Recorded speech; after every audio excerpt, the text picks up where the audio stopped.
Yo, salut tout le monde, c'est FanFetCat à l'appareil, j'espère que vous allez bien. Aujourd'hui, on va se retrouver pour la réponse aux vidéos FAQ, donc les questions que vous m'avez posées, la fois en question, quoi. Je vais donc y répondre de façon assez honnête et ouverte avec vous.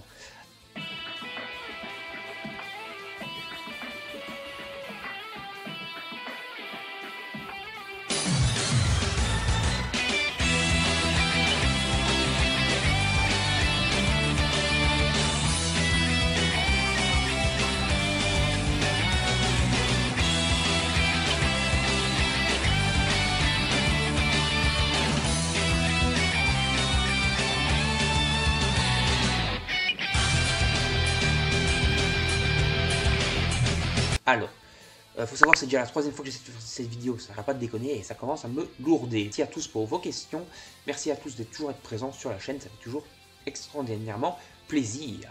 Donc on va commencer. Alors, tu préfères quelle maison d'édition? Donc j'ai énormément de maisons d'édition du coup, et du coup il y a énormément de séries que j'adore chez chaque maison d'édition. Donc je vais plutôt aller du côté de maison d'édition où j'ai le plus de mangas, c'est-à-dire Pika et Kion, où j'ai carrément une bibliothèque remplie de Pika et une bibliothèque remplie de Kion à rabord, où donc j'ai beaucoup de mangas. Et je vais peut-être plutôt choisir Pika parce que c'est là où j'ai quand même le plus de mangas et c'est un peu là où j'ai eu beaucoup de coups de cœur. J'ai eu beaucoup de coups de cœur chez Kion aussi, mais j'ai eu quand même pas mal de coups de cœur chez Pika Édition. Alors chez Pika Édition, il y a certains mangas, soit on les aime, soit on les déteste. Et généralement, moi je fais partie de ceux qui les aiment. Par exemple, chez Seven Deadly Sins, je fais partie de ceux qui les aiment. Vous me chez les tomates ou ce que vous voulez, moi j'apprécie quand même énormément Seven Deadly Sins. Pareil pour Fairy Tail, soit il y a des gens qui adorent, soit il y a des gens qui détestent. Moi je fais partie des gens qui adorent. Voilà, encore une fois, vous pouvez me jeter des tomates et des frites à la gueule. Mais bon, voilà, moi j'apprécie énormément Fairy Tail. J'apprécie Fairy Tail en manga, mais un peu moins en animé. Parce qu'en animé, je trouve que les voix sont, surtout en français, trop aiguës et que Natsu gueule tout le temps, c'est parfois un petit peu relou pour les petits tympans. Voilà. Mais j'apprécie quand même vraiment énormément en manga. Puis il y a beaucoup de séries, c'est quand même assez riche et varié, donc je dirais quand même Pika Édition. Quel est ton animé manga préféré? Alors je vais pas être spécialement original parce que mon manga préféré c'est Dragon Ball, bien sûr. C'est avec Dragon Ball que j'ai commencé, donc ouais, forcément j'apprécie énormément Dragon Ball, c'est ma série phare, c'est la nostalgie qui parle, etc. Et en termes d'animé, là je vais pas trop choisir Dragon Ball, même si j'adore l'animé Dragon Ball, mais je vais plutôt aller vers Death Note en termes d'animé. Death Note aurait une très bonne place, même dans mon top 10 manga, et dans mon top 10 animé, il aurait la première place, parce que j'ai quand même eu, franchement, un gros amour pour l'animé de Death Note, que ce soit en français ou en japonais. Mais en français, je trouve qu'il fait aussi bien le café. Voilà, il y a beaucoup de gens qui ne supportent pas les VF dans les animés, mais dans Death Note, la VF fait vraiment énormément le café. Donc je dirais Death Note pour l'anime préféré et Dragon Ball pour le manga préféré. On va passer maintenant aux questions de Alexandre Gounou. Par quel manga animé as-tu commencé? Comment as-tu découvert les mangas? Hâte que la vidéo sorte. Alors ça va être assez peu original encore une fois. Donc par quel manga j'ai commencé? C'était Dragon Ball, dans la version multicolore de Glénat. Et donc comment j'ai découvert ce manga là? C'était pas spécialement original parce qu'il y en a beaucoup qui ont découvert comme ça. En fait quand j'avais 7-8 ans, mon père faisait les courses au Carrefour et moi j'allais glander, flâner du côté des mangas, enfin des BD et des livres en général d'abord. Et là j'ai trouvé le rayon manga et je me suis dit tiens c'est quoi ça, je connaissais pas vraiment à l'époque. Et donc j'ai pris un tome de Dragon Ball, j'ai feuilleté, c'était le tome 32 de Dragon Ball et j'ai commencé à le lire dans le Carrefour en attendant que mon père se ramène. Après j'ai tanné mon père pour avoir le tome et donc j'ai commencé de façon un peu couillon par le tome 32 de Dragon Ball. Je m'en souviens encore comme si c'était hier, c'était vraiment les souvenirs. Hein. C'était Dragon Ball, c'était le combat contre Cell. Donc, au début du tome 32, on avait Tonchin Han qui retenait la coup de Kiko. Et après, on avait donc le combat de Super Vegeta contre Cell et Cell qui passait en forme parfaite dans ce tome-là. Et donc c'était franchement énorme. Niveau animé, bien sûr, j'ai pas été original puisque en fait, j'ai commencé avec Dragon Ball aussi. Mais j'ai peut-être été un peu original parce qu'à l'époque où j'ai pris Dragon Ball en cours, moi j'avais 7 ans, on va dire. Et donc 7 ans, c'était quand j'avais 7 ans, c'était dans les années 98, 99, donc 98, 99. Et donc, à ce qui passait à la télé, ce n'était plus Dragon Ball Z qui était, en tout cas, à ce moment où j'ai vraiment pris en cours de route, c'était pas Dragon Ball Z, c'était pas Dragon Ball qui passait à la télé, même si ça passait encore à la télé, mais c'est pas eux que j'ai découvert. au moment où j'ai voulu allumer la télé pour regarder des mangas, c'était Dragon Ball GT qui passait à la télé. Et donc je suis un peu partie de ceux qui apprécient Dragon Ball GT quand même pas mal, parce que c'est la nostalgie, c'était mon premier animé. Même si maintenant, des gens commencent à apprécier Dragon Ball GT, parce qu'ils se rendent compte que Dragon Ball GT n'était pas si nul que ça à l'époque. Il y a que ceux, le regard d'adulte, tu remarques qu'il y avait quand même des sujets assez sérieux dans Dragon Ball GT, et donc c'est plutôt sympa, et en plus il y avait quelques bails, quelques combats franchement très intéressants dans Dragon Ball GT, voilà. Donc j'ai commencé les animés avec Dragon Ball GT, j'ai commencé les mangas avec Dragon Ball classique, édition multicolore, avec le tome 32, et puis je les ai achetés tous, pour tous les avoir, comme dans l'édition multicolore, et je suis très content encore de les avoir. Comme je vous l'ai dit, je les ai plus mis dans le décor derrière moi, pour un peu changer le décor, mais j'ai été les mettre dans une caisse que je garde sous la main dans le bureau. Comme ça, je peux les relire quand je veux, les regarder, les chipoter, parce que c'est tout simplement mes premiers mangas, et voilà, la nostalgie, parfois envie de les prendre en main, etc. Du coup, ils sont assez vieux quand même, ils ont 21 ans, je crois même mes tomes multicolores. Donc allez, pourquoi avoir commencé, donc ça c'est Tonaro, pour avoir commencé YouTube, quel est ton manga préféré, un projet futur pour fêter une occasion sur la chaîne. Alors j'ai pas mal de projets en cours, bien sûr, des projets vidéo et d'autres projets. Tout d'abord, niveau projet qui peut vous intéresser à vous, j'ai réussi à me récupérer 2 lots fantastiques pour un concours. Donc on va déjà finir ce concours-ci, donc n'hésitez pas encore à participer. C'est le concours où vous pouvez gagner 20 € de manga. Voilà, il se trouve dans la description de la vidéo, n'hésitez pas à faire un tour dessus et à y participer si vous le souhaitez. Et après ce concours, je ferai un concours, je trouve, exceptionnel, avec des lots vraiment exceptionnels que j'ai réussi à me récupérer. Et je pense que vous allez être très content de pouvoir gagner ça. Donc voilà, je ferai ce concours-là, ça va être un projet encore, voilà, basique. Et puis j'ai 2 autres projets qui sont un peu en dehors de YouTube, mais qui se relient quand même dans YouTube et dans ma passion. J'ai un projet de manga, voilà, c'est pas moi qui dessinera, c'est moi qui scénariserai, et normalement un ami qui dessinera. Et j'ai un projet de roman qui est déjà écrit. Voilà, ce roman est déjà écrit, c'est un roman, c'est un isekai. Il est fini, corrigé, mais je vais encore le relire pour corriger un peu toutes les petites coquilles. Voilà, ça approche de la fin de ce roman. Par contre, projet musique, je pense que je vais laisser tomber parce que je suis un peu à chier niveau musique, niveau musical. Donc voilà, donc ça c'est ça. Et pourquoi j'ai commencé YouTube? Donc manga préféré, j'ai répondu, c'est Dragon Ball. Pourquoi j'ai commencé YouTube? Alors, moi j'ai commencé YouTube il y a 10 ans, il faut savoir. Ma chaîne ici, elle va avoir, il y a presque 11 ans que j'ai commencé YouTube. Ma chaîne ici, elle va avoir 9 ans. Le 6 octobre 2021, la chaîne fêtera ses 9 ans. Et j'avais déjà fait des vidéos pendant 2 ans avant. Et il y a 2 youtubeurs qui m'ont influencé à l'époque. Il y avait Joueur du Grenier et Hooper. Hooper, Joueur du Grenier, vous connaissez sûrement encore tous très bien. Hooper, vous connaissez peut-être un peu moins bien. Mais les youtubeurs comme moi qui ont commencé il y a une dizaine d'années ont tous été influencés par Hooper. Et la plupart des youtubeurs de l'époque ont commencé grâce à lui. C'est un youtubeur qui faisait des reviews manga rétro, super quali, super travaillé. Et maintenant il est passé dans le let's play, donc il fait encore des vidéos. Voilà, c'est un peu un gros ours, il est un peu bourru, etc. Mais il a du charisme, il a une voix un peu caverneuse. Et ça bouffe franchement, ses vidéos sont très bien sympas, quoi, même encore maintenant. J'en regarde encore assez souvent. Et c'est un bon youtubeur, quoi, tout simplement, qui a plus de 100 000 abonnés à l'heure d'aujourd'hui. Quand j'ai commencé à le suivre et qui m'a influencé sur YouTube, il avait 5000 abonnés, je crois. Donc voilà, ça date quand même d'il y a très longtemps. C'était en 2010, je pense, voire 2009, qui m'a influencé, ce youtubeur-là. Et c'était franchement de très bonnes vidéos. Je suis bien content d'avoir découvert sa chaîne, à lui et à Joueur du Grenier. Alors, quel manga t'ont déçu et pourquoi? Alors, il faut savoir que moi, je suis bon public. Donc ça, c'est Melo 007. Avant, je sais pas si j'ai oublié si c'était... Donc avant, c'était Tonaro. Maintenant, c'est Melo 007. Melo 007 qui est le gagnant du précédent concours. Et donc, qui a gagné... enfin, je lui ai envoyé le manga Slam Dunk. C'était ça qu'il voulait. Voilà, manga Slam Dunk qu'il a reçu. Donc, quel manga m'ont déçu et pourquoi? Alors, il faut savoir que moi, je suis bon public. Donc, je suis très rarement déçu par... que ce soit des séries, des films... des mangas ou d'autres trucs. En général, je suis pas souvent déçu. Et généralement, je choisis quand même assez bien. C'est-à-dire, je vais au magasin. Dans l'ensemble, je feuillette le manga. J'ai déjà pris quand même quelques renseignements sur Internet, dans les nouveautés, etc. Parfois, je me fais un peu avoir par des mangas jaquettes, on va dire, ou les jaquettes m'attirent l'œil.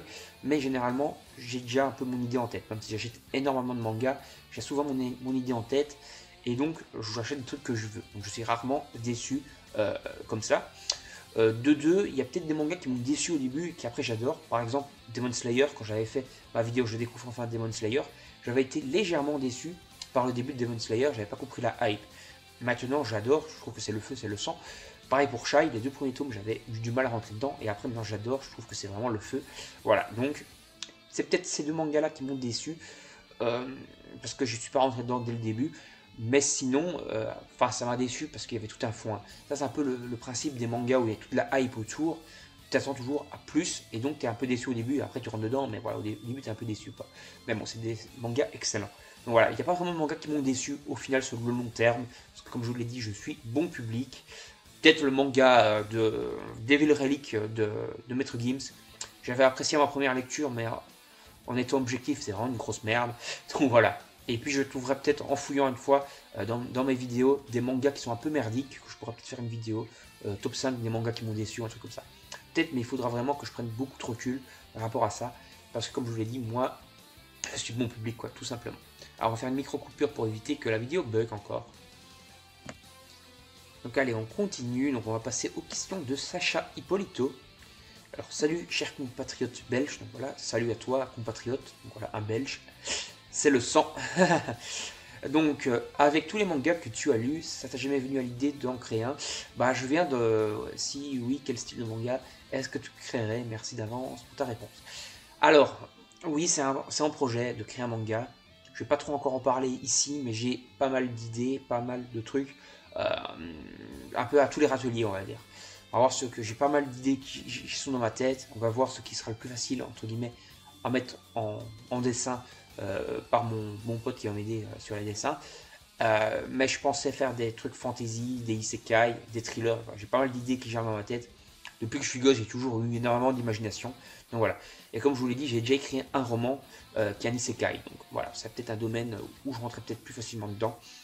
En tout cas, il y a énormément de trucs qui peuvent me donner des idées pour créer un manga. Donc voilà, oui, j'ai l'idée, le projet de créer un manga. Comme ça, vous le savez un peu ici. C'est l'avant-première. Et donc, je déchire. Bah, merci à toi. Si tu trouves que je déchire, c'est top. Merci toi pour ton commentaire et tes questions. Alors, hop, quel est ton perso préféré dans Dragon Ball, tous confondus, et à quel âge as-tu découvert la manga? Alors, j'ai découvert la manga vers 6-7 ans, enfin 7-8 ans plutôt, donc j'ai dit avec Dragon Ball, voilà. Quel est ton préféré? Ah, j'arrive plus pareil. Ton personnage préféré dans Dragon Ball, tout personnage confondu. Alors j'ai eu énormément de phases dans Dragon Ball où j'ai changé souvent de personnage préféré. Au début ça a été Cell, parce que c'est avec Cell que j'ai découvert Dragon Ball. Puis je suis passé sur Freezer. Puis je suis un petit peu revenu à des personnages plus on va dire emblématiques, plus personnages normaux, c'est-à-dire des Sangoku, des Vegeta, des Piccolo. Mais maintenant, je suis revenu vraiment dans mes premiers amours, c'est-à-dire les méchants dans Dragon Ball. Et ça serait vraiment Freezer, qui est, je trouve, le personnage le plus emblématique de Dragon Ball. C'est un tyran, c'est un personnage super travaillé. C'est lui qui fait le plus space opéra. C'est lui qui est revenu plusieurs fois pour se venger, qui a réussi, entre guillemets, à revenir plusieurs fois pour se venger. Il faut savoir que Freezer, il est revenu 3 fois. Il est revenu une fois en mecha, après avoir été vaincu par Sangoku, il n'était pas mort. Mais il est revenu en mecha, il a été vaincu par Trunks. Puis il est revenu en Golden Freezer pour avoir été ressuscité par des soldats de son armée. Et après, il a encore réussi à revenir pour participer au tournoi du pouvoir. Finalement, il a réussi à être ressuscité. Et maintenant, il occupe à fabriquer de nouveau son empire dans son coin. Donc voilà, c'est vraiment le personnage le plus travaillé, je trouve, dans Dragon Ball. Le mec qui gère son empire, c'est le Dark Vador de Dragon Ball. Et donc voilà, j'apprécie énormément son charisme.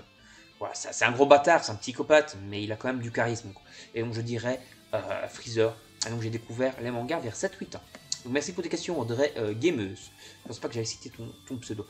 Laetitia Goro, encore merci à toi aussi pour toutes les. Merci à Audrey Gameuse pour tous les commentaires qu'elle met régulièrement sur les vidéos. Merci également à Laetitia Goro pour toutes les questions que tu mets régulièrement. Et merci d'ailleurs aux autres. Alors tu as commencé par quel manga, qu'est-ce que tu collectionnes toujours les jeux vidéo?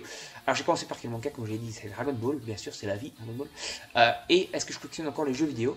Oui, je collectionne encore les jeux vidéo. Et oui, enfin c'est pas une question, mais oui, je vais répondre moi-même à une autre question. Je projette encore de faire des vidéos. Enfin, j'ai pas mal de projets, voilà. Je réponds encore aux questions un peu plus haut des projets. Donc comme projet sur la chaîne, il va y avoir encore bien sûr du manga, beaucoup de manga, énormément de manga. C'est toujours le phare de la chaîne actuellement.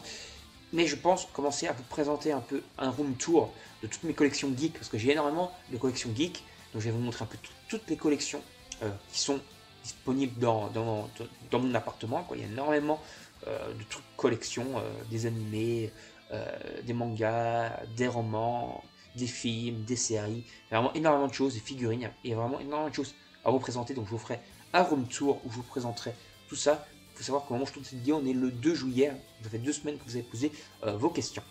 Donc voilà, je vais faire un room tour et je vais, je pense, refaire des vidéos collection jeux vidéo. Parce que j'ai pas mal de PS4, je crois que je suis pas loin des 300 maintenant. Donc je vais vous présenter tout par constructeur, on va dire. Donc le PS4, le PS3, les Wii, le PS2, etc. Je vais refaire toutes ces vidéos-là et vous les sortir également. Bon, je ne les sortirai pas à la chaîne, hein. Il faudra de l'espacement, ce sera genre 5 vidéos manga pour une vidéo jeu vidéo. Et voilà, comme ça pourrait être intéressant. Voilà, donc je collectionne encore les jeux vidéo. Voilà, je commence à m'étaler sur la question. Alors, maintenant de Zainkeni, qui a déjà posé pas mal de questions sur la chaîne, donc c'est sympa. Tu as quel âge? Donc j'ai 28 ans, bientôt 29. Je vais avoir 29 le 5 septembre. Donc voilà, j'approche. Quelle étude fais-tu? Je fais plus d'études, hein, vous en doutez, puisque voilà, je suis vieux. Voilà. Bientôt 30 ans, ouais, je suis vieux. Quel avenir pour la chaîne? Comme je vous l'ai dit, voilà, du manga, un petit peu de jeux vidéo, pas mal de projets encore en cours, énormément de projets. Toujours, je pense, je vais essayer d'être toujours actif, hein. J'ai des vidéos, pour vous dire, au moment où je tourne cette vidéo, j'ai 11 vidéos planifiées. Voilà, donc j'ai énormément de vidéos d'avance. Voilà, il y aura toujours des vidéos tous les jours, pendant ces vacances d'été, etc. Voilà, donc ça va être assez conséquent encore. Donc voilà, pas mal de projets, pas mal de choses. Salut à toi, dis-moi, j'aurais voulu savoir ce que tu penses du light novel animé Daimachi. Alors, ça c'est Claim. Alors, Daimachi, j'ai pas lu le light novel, j'ai pas lu le manga, mais l'animé, j'ai regardé l'animé sur Netflix qui s'appelle Sword Art Toria, et j'ai vraiment adoré. Donc je pense, enfin j'ai adoré le délire fantastique. Je trouve que le délire Eishi n'a pas trop sa place là-dedans. C'est, voilà, ils font beaucoup ça au Japon. Voilà, c'est intéressant. Mais je trouve que dans Daimachi, ça n'a pas trop sa place. Voilà. En plus, il y a certains personnages qui passent leur temps à plotter des nibards, on ne comprend pas trop pourquoi. Voilà, moi, ce que j'adore vraiment dans Daimachi, en tout cas la série Sword Art Toria que j'ai regardé sur Netflix, c'est vraiment toute la patte mythologique, la patte des dieux, le délire avec les dieux, les donjons, les combats avec les monstres, la fantaisie, les invocations d'esprit et tout. C'est franchement super bien travaillé, super cool. C'est un bon monde d'heroic fantasy, voire de dark fantasy, qui est franchement très sympa. Donc j'ai adoré l'anime Sword Art Toria. Pour le light novel, le manga je connais pas encore, mais je pense m'y mettre parce que j'ai vraiment apprécié mon regardage.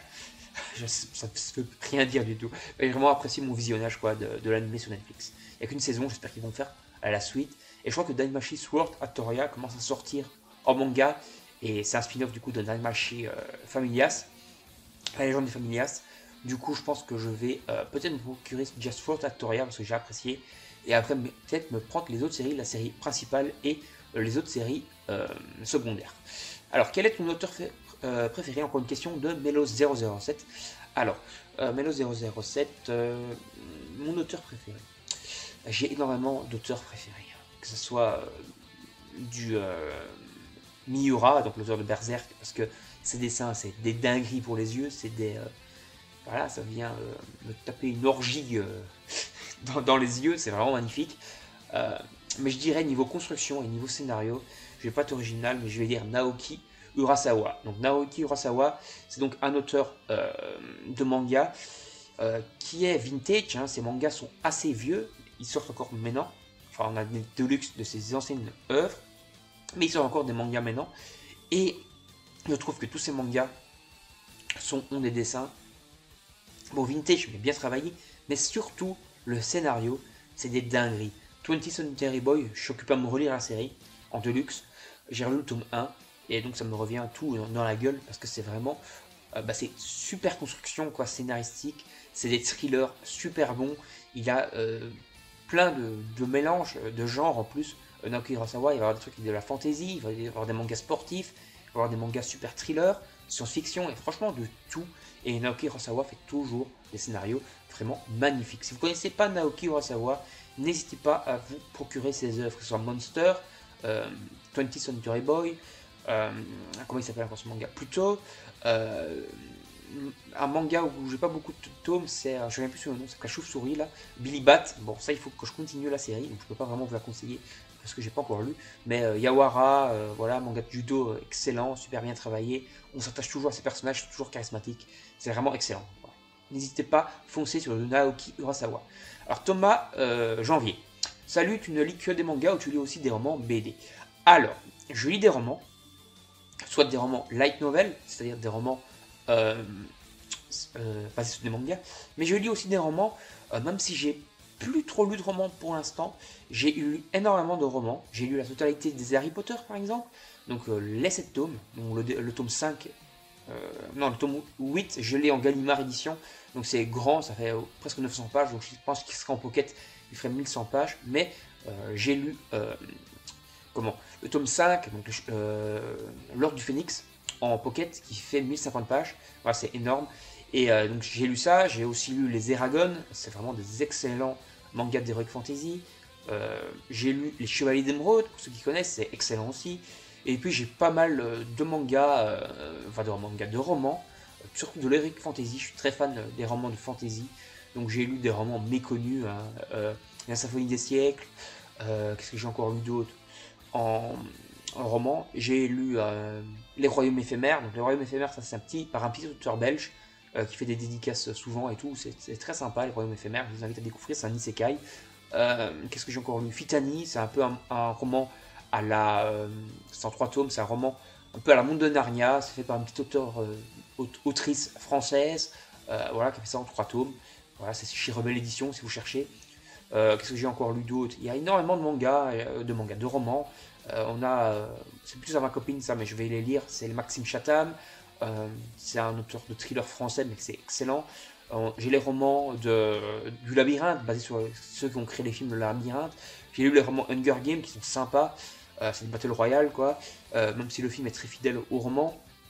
Et au niveau peu original, qu'est-ce que j'ai lu qui est peu original? Qui n'est pas très connu, parce que Eragon et tout c'est super connu. Moi j'ai lu un auteur français encore, c'est un isekai aussi, c'est le Voyage extraordinaire au royaume des 7 tours, j'ai vraiment adoré. J'ai lu La guerre des rêves, c'est un peu un isekai, c'est quelqu'un qui est... Enfin, il y a un monde parallèle, entre guillemets, qui se crée dans les rêves des dormeurs, donc les humains rêvent, ils vont dans ce monde parallèle pendant leurs rêves, et donc ils vivent des aventures là-dedans, mais il y a vraiment des personnages qui vivent là, et nous on va suivre les aventures d'un mage qui vit là-dedans, qui s'appelle Leon Kite, ou Leon Kite, je sais pas exactement comment ça se prononce, et c'est un magicien super connu, super charismatique, qui va prendre sous son aile une rêveuse qui est dans le coma, donc ça fait 30 ans qu'elle est dans ce monde-là, va le prendre sous son aile, etc. Les mages un peu plus puissants ont chacun leur petit royaume qui vont régir comme ils veulent et tout. Et tu as le royaume des rêves qui s'appelle, je crois, Haven, et le royaume des cauchemars qui s'appelle Nightmare, ou un truc comme ça. Et il y a donc la guerre entre les deux royaumes, et on va dire le roi des royaumes des rêves va se retrouver en guerre contre le roi souverain des royaumes des ténèbres. Ça va faire une grosse guerre entre les rêves et les ténèbres, ça va faire les cauchemars contre les rêves et tout. Ça va être plutôt stylé. Voilà, donc ça j'ai bien apprécié ma lecture. Ça a été écrit par une jeune autrice, bon maintenant elle a plus cet âge, elle date d'il y a 20 ans, mais elle avait 14 ans quand elle a écrit ça, et je trouve que c'est quand même des bons romans. Voilà, franchement il y a énormément de romans, je vous ferai peut-être une vidéo spéciale sur les romans, parce que c'est franchement très... voilà, j'en ai beaucoup, et voilà, j'apprécie quand même pas mal les romans. Voilà, trêve de blabla. Donc des BD j'en ai aussi, voilà, je reviens pour vous poser la question. Mais c'est juste ma copine qui lit les BD. Moi j'ai pas lu énormément de BD, les seuls BD que j'ai lus c'est des trucs cultes, c'est-à-dire les Schtroumpfs, un peu du Petit œuf quand j'étais petit, et du Tintin aussi que j'ai lu. J'ai un peu touché à du Astérix aussi, et pour ceux qui connaissent Bob et Bobette, voilà, ça c'est des séries, ou Susan Whiskers, c'est le nom original parce que c'est flamand. Bob et Bobette c'était plutôt sympa. Voilà, mais c'est belge, je trouve que c'est belge aussi, Tintin c'est belge. Enfin, la plupart des séries que j'ai lues c'est des BD belges quoi, tout simplement. Allez, salut tout le monde, à la prochaine, j'espère que cette vidéo vous aura plu, n'hésitez pas à vous abonner et activer la petite cloche, liker, partager la vidéo sur vos réseaux sociaux, et bien sûr à laisser des petits commentaires, j'espère que j'ai répondu à toutes vos questions de façon qualitative, et moi je vous dis salut tout le monde, à la prochaine, bye bye tout le monde. Ça dort. Oh là là.